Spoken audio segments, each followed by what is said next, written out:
Welcome to the Story Lab. I hope you enjoy this story. Let's begin. I adjusted my tie in the mirror, smoothing down my shirt. The Denver skyline stretched out beyond my office window, a reminder of how far I'd come. At 35, I'd built a thriving tech startup from the ground up. But today, my mind wasn't on business. Hey boss, my assistant Jake poked his head in. Your 2 o'clock canceled. Want me to reschedule? No need, I said, grabbing my jacket. I'm heading out early anyway. Hold my calls for the rest of the day.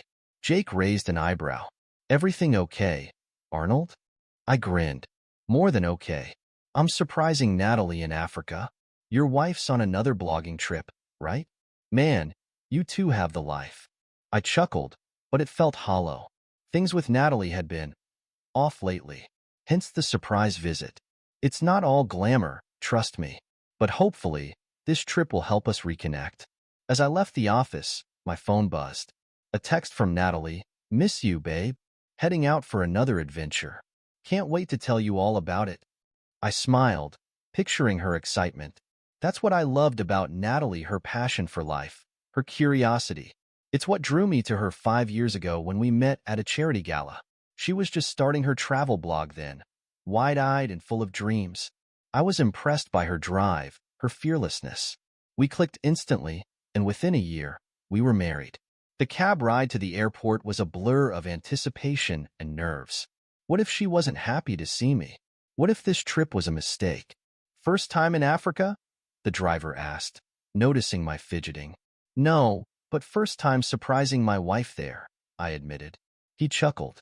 Bold move, my friend. Hope it works out for you. Me too, I muttered. At the airport, I caught sight of myself in a reflective surface. Dark hair slightly tousled, blue eyes betraying my mix of excitement and anxiety. I took a deep breath. This was going to work. It had to. The flight was long, giving me plenty of time to second-guess myself. But as we touched down in Nairobi, my resolve strengthened. I'd booked a room at Natalie's hotel, planning to show up at her door with flowers and champagne. The taxi wound through bustling streets, a cacophony of sounds and colors so different from Denver. I checked my watch. It was late afternoon. Natalie should be back from her day's excursion by now. At the hotel, I approached the front desk, heart pounding. Hi, I'm checking in. Arnold Carson. The clerk smiled. Welcome, Mr. Carson. Your wife's been with us for a week now. Lovely woman. I nodded, throat tight. Yes, she is. Could you not mention I'm here? It's a surprise. Of course, sir. Your room is on the same floor as hers. Enjoy your stay. In the elevator, I fiddled with my wedding ring. 5 years. We'd been through so much together, the early struggles of my business, the growth of her blog. But lately, something had shifted. More separate trips, less communication. This surprise was my way of bridging that gap. The elevator dinged, doors sliding open.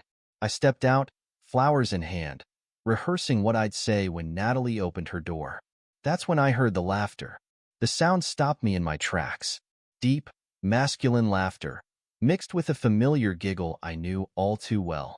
My stomach lurched as I saw them, 3 shirtless men exiting Natalie's room, still buckling their belts.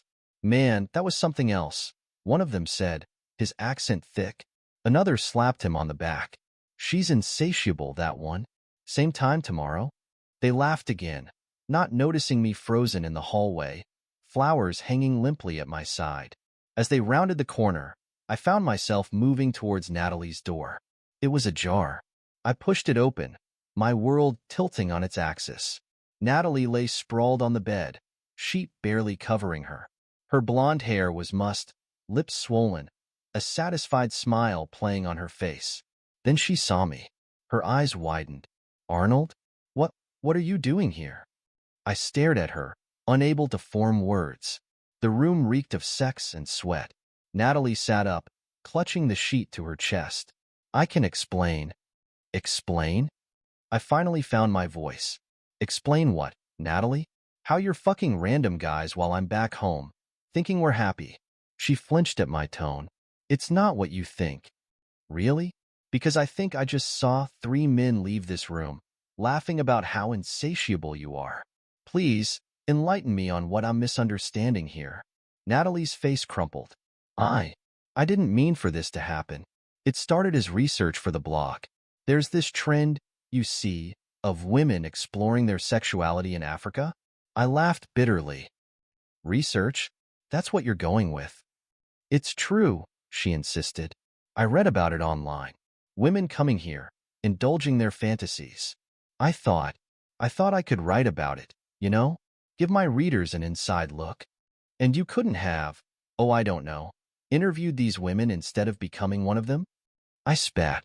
Natalie's eyes filled with tears. I got carried away. It was exciting, Arnold. The attention, the freedom to cheat on your husband.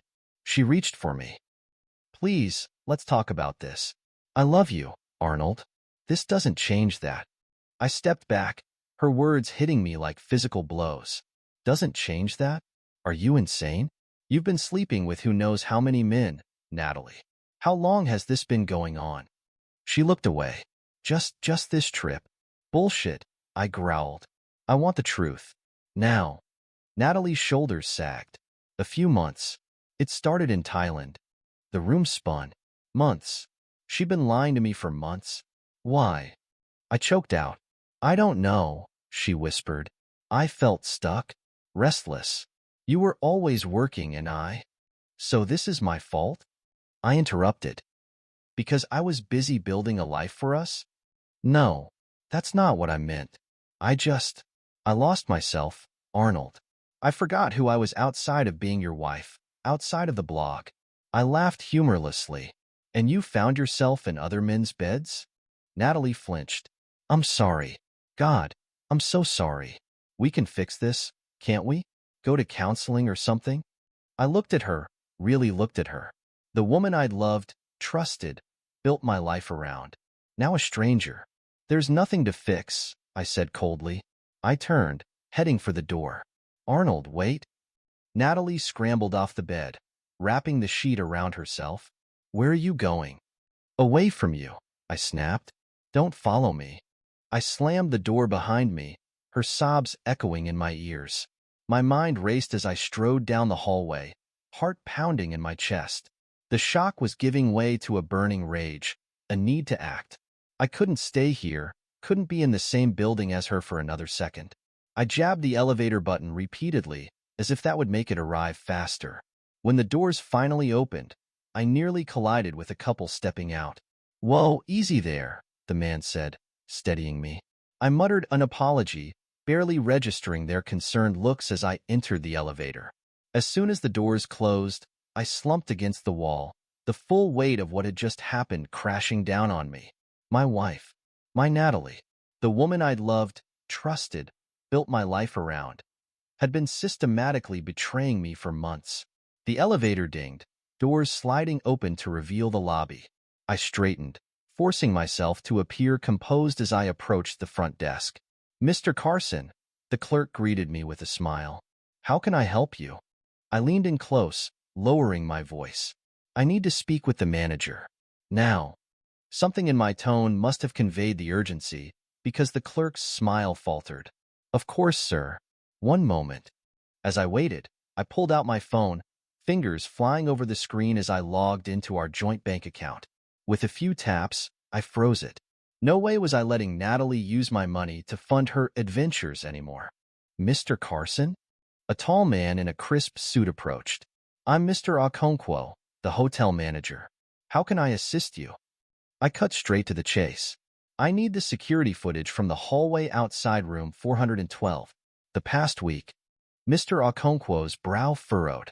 I'm afraid I can't just hand over security footage, sir. There are privacy concerns.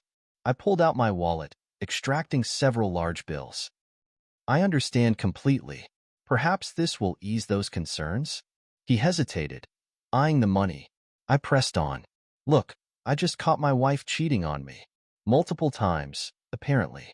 I need proof for the divorce proceedings. You'd be doing me a huge favor. Mr. Okonkwo's expression softened slightly. I see. That's a difficult situation, Mr. Carson. Still, I can't simply. I added another bill to the stack. Please, I'm begging you. He sighed. then nodded almost imperceptibly. Wait here. 10 minutes later, I had a flash drive in my pocket and was heading for the airport, my hands shaking as I hailed a taxi. Where to, sir? The driver asked. Airport, I said tersely. Fast as you can. As we wove through traffic, I pulled out my phone again, dialing my lawyer back in Denver. Jim? It's Arnold. I need you to start divorce proceedings immediately. No, I'm not joking. I just caught Natalie cheating. Multiple times. Yes, I have proof. I'm heading back now. Meet me at my office first thing tomorrow. I ended the call, ignoring the string of texts coming in from Natalie. Each vibration of my phone stoked the fire of my anger. At the airport, I managed to get on the next flight to Denver, my mind churning the entire time. By the time we landed, I had a plan. I headed straight for my office, knowing I wouldn't be able to face our empty house. As I walked in, Jake looked up in surprise. Arnold? I thought you were in Africa. Change of plans, I said curtly. I need you to do something for me. I handed him the flash drive. Put together a video. Use any footage showing Natalie entertaining her guests. Keep it PG, but make it clear what's happening. Then post it on all her social media accounts. Jake's eyes widened. Arnold, are you sure about this? Once it's out there. I'm sure. I cut him off. She made her choice. Now she can deal with the consequences. As Jake got to work, I sat at my desk, staring at the framed photo of Natalie and me on our wedding day. With a sudden burst of anger, I swept it off the desk, glass shattering on the floor. My phone buzzed again. Natalie. This time, I answered. Arnold, please, she sobbed. I'm sorry. I'm so sorry. I need help. I can't get home without money. Please. You should have thought of that before you decided to fuck half of Africa, I snarled. That's not fair. It wasn't like that. Please, just listen to me. I cut her off. No, you listen. We're done. Natalie. I'm divorcing you. Don't bother coming home. There's nothing left for you here. I hung up, blocking her number. As I set the phone down, Jake appeared in the doorway. It's done, he said quietly. The video's up. I nodded, a grim satisfaction settling over me. Good. Now go home, Jake. And thanks. He hesitated. Are you gonna be okay, boss? I managed a weak smile. Eventually. Go on. Get out of here. As the door closed behind him, I leaned back in my chair, closing my eyes. The anger was fading now, leaving behind a hollow ache in my chest. I'd loved Natalie with everything I had, and in return, she'd shattered my trust, my heart, my entire world. But I'd be damned if I let her destroy me completely. Opening my eyes, I reached for my laptop. Time to start rebuilding my life without her. The next morning, I woke up on the couch in my office, my back stiff and my head pounding. For a blissful moment, I forgot why I was there. Then it all came crashing back. Jake knocked on the door, poking his head in. Arnold? You're here early. I sat up, rubbing my face. Never left. He frowned, stepping inside. The video. It's everywhere, man. I reached for my phone, bracing myself as I opened social media. Jake wasn't exaggerating. The video had gone viral overnight, shared thousands of times. Comments flooded in, most expressing shock and outrage on my behalf. How's it feel? Jake asked cautiously. I scrolled through the notifications, my stomach churning, like I've made a huge mistake. You want me to take it down? I shook my head. No. She made her choices. Now she deals with the fallout. My phone buzzed, Natalie calling. Again. I declined it, tossing the phone aside. Jake hesitated. Your lawyer's here. Want me to send him in? I nodded, straightening my rumpled shirt as Jake left. A moment later, Jim walked in, looking grave. Arnold, he said, sitting across from me. How are you holding up? Been better, I replied dryly. What's the situation? Jim sighed, opening his briefcase. Legally, you're in hot water. That video could be considered revenge porn. Natalie's family is threatening to sue. I leaned forward. She's the one who cheated. Multiple times. I know, Jim said, holding up a hand. But the law doesn't always align with what's morally right. We need to tread carefully here. Just then, My phone buzzed again. This time, it was Natalie's brother, Jared. Against my better judgment, I answered. You son of a bitch, Jared snarled. Do you have any idea what you've done? I gripped the phone tighter. What I've done? Your sister's the one who. She's been fired. Jared interrupted. Her sponsors are dropping her left and right. Her career is ruined. A wave of guilt washed over me, quickly replaced by anger. Good. She should have thought about that before she decided to fuck around on me. You didn't have to destroy her life, Arnold, Jared said, his voice cracking. She made a mistake.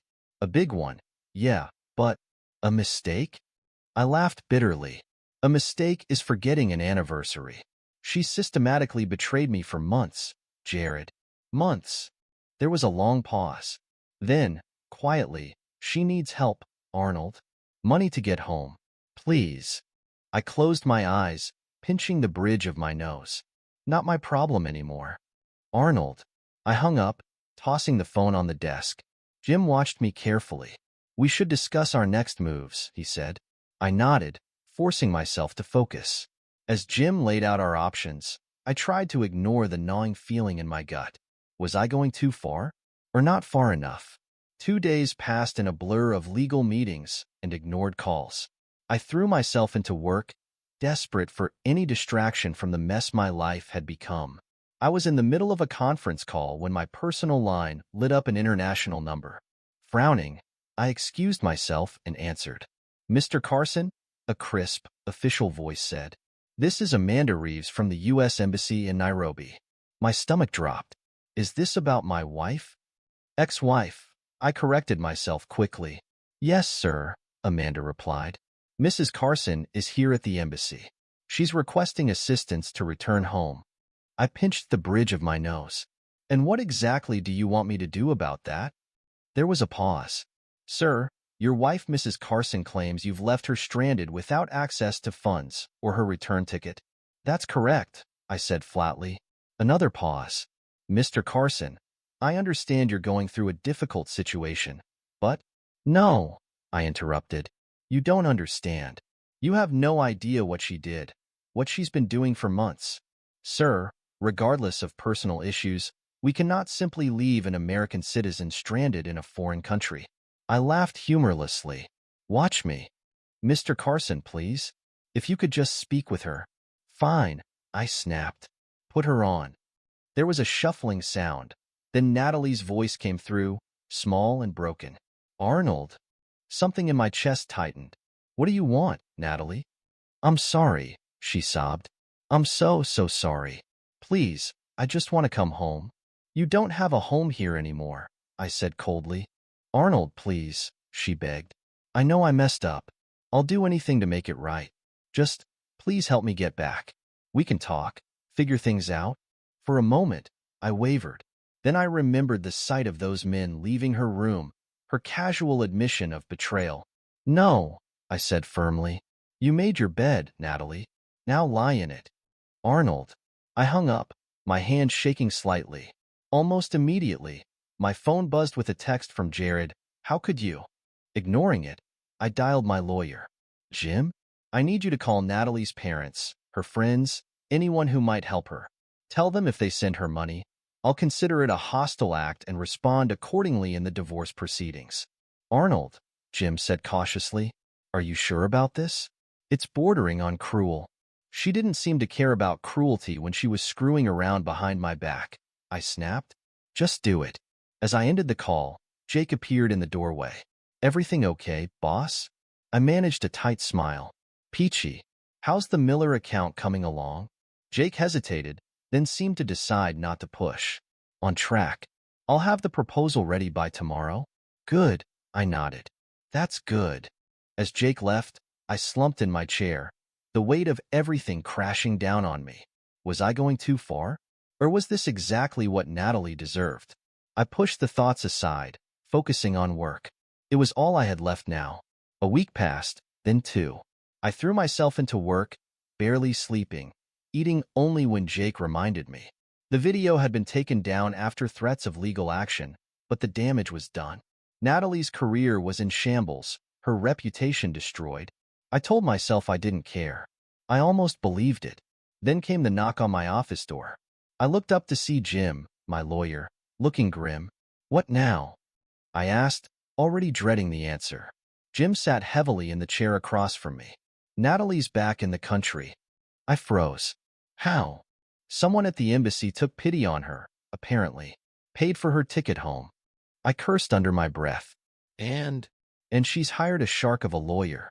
They're coming after you hard, Arnold. Emotional distress, defamation, you name it. I leaned back, suddenly exhausted. Can they win? Jim sighed. It's complicated. The video was a bad move, legally speaking. And without a prenup, I could lose everything, I finished. Not everything, Jim said quickly. But a significant portion, yes. I stood, pacing the office. Options? We fight it out in court. It'll be ugly, expensive, and there's no guarantee. No, I interrupted. I can't. I can't do that. I can't sit in a courtroom and hash out every detail of our marriage, of her infidelity. Jim nodded sympathetically. Then we try to settle. But Arnold, you need to be prepared. Without a prenup, Natalie's entitled to half of everything. The words hit me like a physical blow. Half of everything I'd built, everything I'd worked for, gone. There has to be another way, I muttered. Just then, my phone buzzed. A text from an unknown number. We need to talk. Natalie. I showed it to Jim, who frowned. Be careful, Arnold. Don't agree to anything without consulting me first. I nodded, then typed out a reply. Fine. My office. 1 hour. The next hour crawled by. When Natalie finally walked in, I barely recognized her. Gone was the vibrant, confident woman I'd married. In her place stood someone small, defeated. Arnold, she said softly. Natalie, I replied, keeping my voice neutral. What do you want?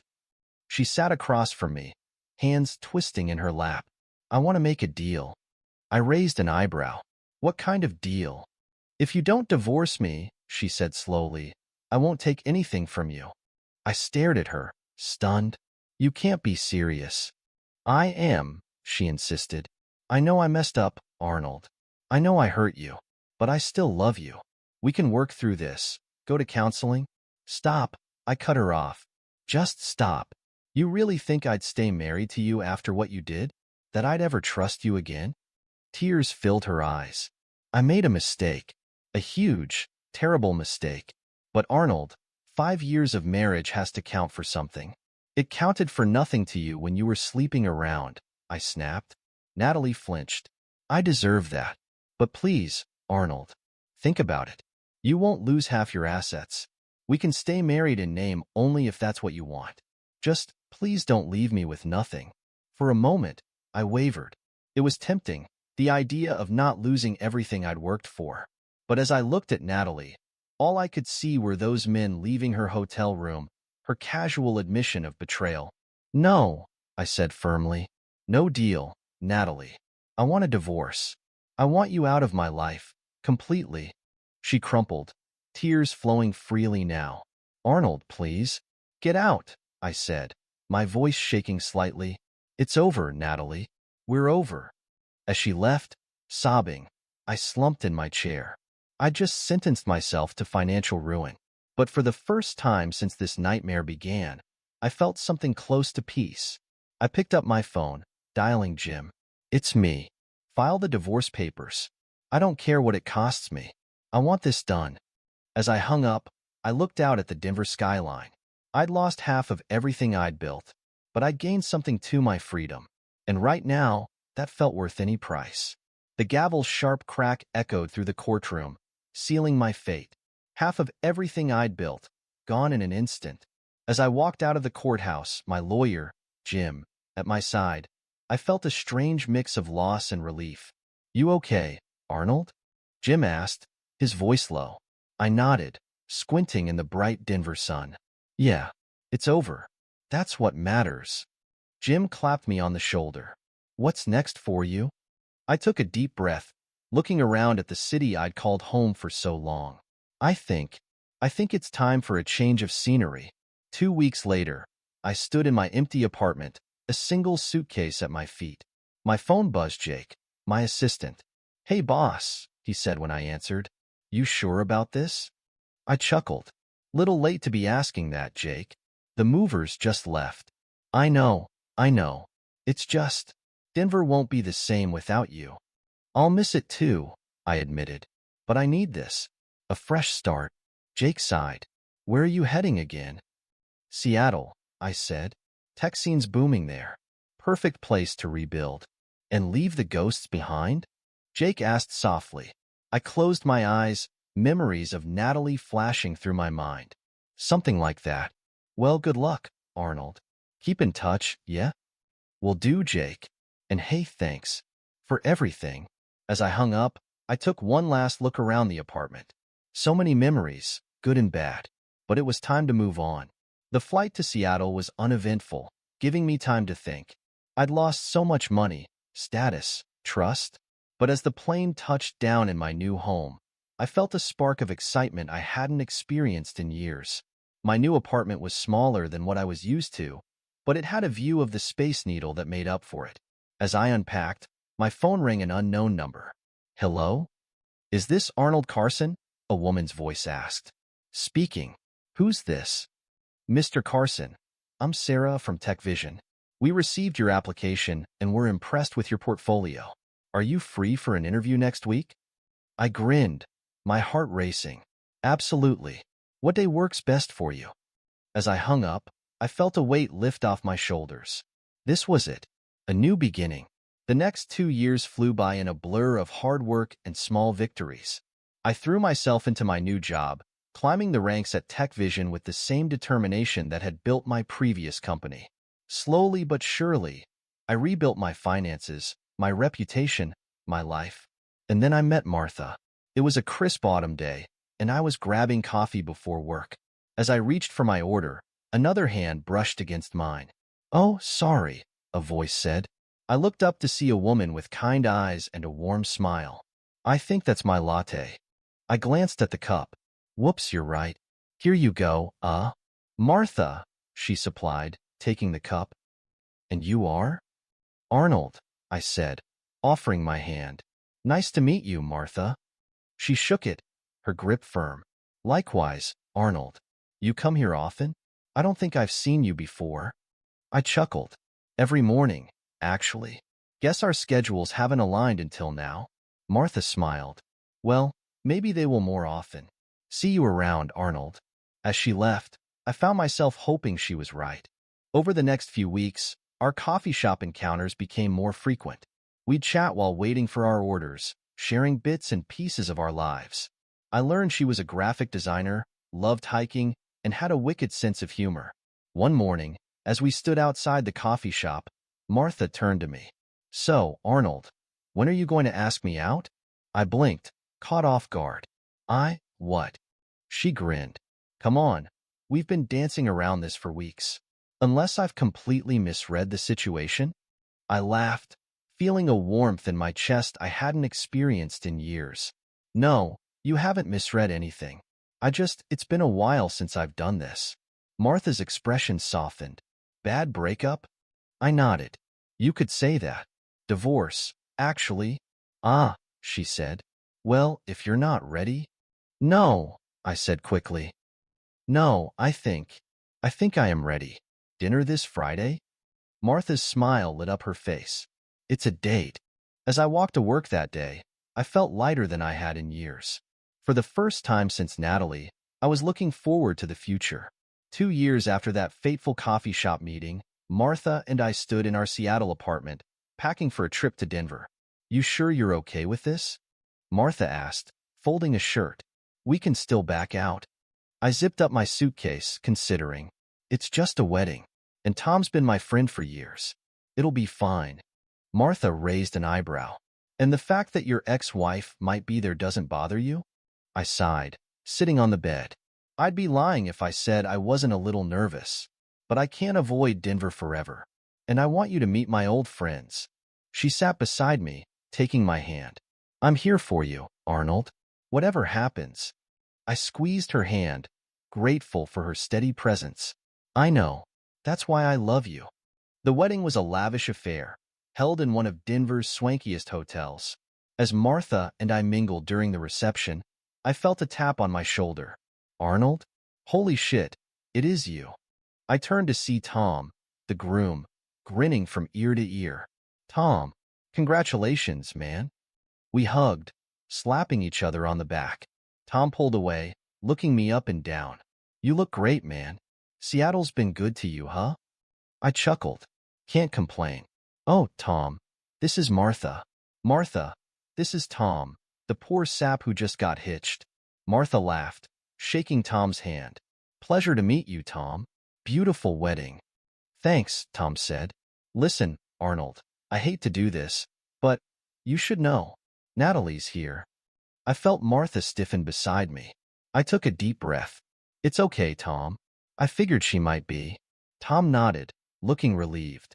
She's well. She's not doing great, man. Lost a lot of money gambling. I think she's working as a waitress now. I frowned. Gambling? That doesn't sound like Natalie. People change, Martha said softly. Just then, I saw her. Natalie, standing by the bar, looking different, thinner, with dark circles under her eyes. Our gazes met, and for a moment, the world seemed to freeze. I should go say hello, I murmured. Martha squeezed my hand. Want me to come with you? I shook my head. No, I think I need to do this alone. I'll be right back. As I approached Natalie, I saw a flicker of something in her eyes. Fear? Shame? I couldn't tell.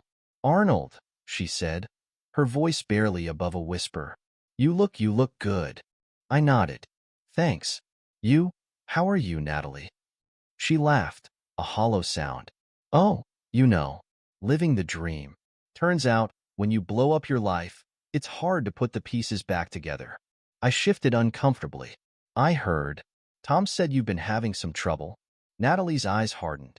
That's one way to put it. Lost everything gambling. Turns out, the thrill of risking it all doesn't quite compare to, well, I winced. Natalie, don't. She cut me off. Don't pity me, Arnold. I did this to myself. I know that. We stood in awkward silence for a moment. Then Natalie's gaze shifted to something over my shoulder. Is that her? Your new girlfriend? I turned to see Martha watching us from across the room. Yeah, that's Martha. Natalie nodded. She seems nice. You seem happy. I am, I said softly. Natalie's eyes filled with tears. Good. That's good, Arnold. You deserve to be happy. I took a deep breath. So do you, Natalie. It's not too late, to turn things around. She wiped her eyes. Maybe. I don't know if I have it in me anymore. You do, I said firmly. The Natalie I knew was strong, determined. She's still in there somewhere. Natalie looked at me, really looked at me, for the first time. Why are you being so nice to me? After everything I did? I sighed. Because holding on to anger, it doesn't help anyone, least of all me. She nodded slowly. Thank you, Arnold, for everything. I'm so sorry for what I did to you. I know, I said. Take care of yourself, Natalie. I mean it. As I walked back to Martha, I felt a weight I didn't even know I was carrying lift from my shoulders. The past was the past. It was time to focus on the future. The rest of the wedding passed in a blur of champagne and dancing. As Martha and I swayed on the dance floor, I caught sight of Natalie slipping out of the reception hall. You okay? Martha murmured in my ear. I nodded, pulling her closer. Yeah, I think I am. Later that night, as we lay in our hotel room, Martha propped herself up on an elbow. So, want to talk about it? I sighed, staring at the ceiling. It was strange, seeing her like that. Part of me wanted to help her, fix things. Martha nodded. That's who you are, Arnold. You care. It's one of the things I love about you. I turned to look at her. But she smiled softly. But you can't fix everyone. Natalie has to want to help herself. I nodded slowly. I know. It's just, seeing her like that. It made me realize how far I've come. How lucky I am. Martha leaned in, kissing me gently. We're both lucky. The next morning, as we packed to head back to Seattle, there was a knock at our door. I opened it to find Natalie standing there, looking nervous. "Natalie?" I said, surprised. "What are you doing here?" She fidgeted with the hem of her shirt. I couldn't leave things like that. "Can we talk? Just for a minute?" I glanced back at Martha, who nodded encouragingly. "Sure," I said, stepping into the hallway. "What's up?" Natalie took a deep breath. "I wanted to apologize. Again. Properly this time. What I did to you. It was unforgivable. I know that." I leaned against the wall, studying her. "Why did you do it, Natalie? Really?" She laughed bitterly.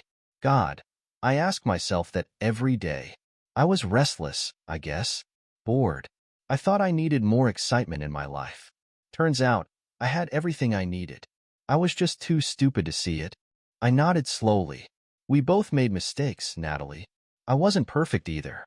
I got caught up in work, forgot to nurture our relationship." Natalie shook her head. "Don't do that, Arnold. Don't take on blame that isn't yours. This was me. All me." We stood in silence for a moment.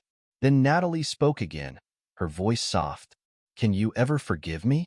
I took a deep breath, considering my words carefully.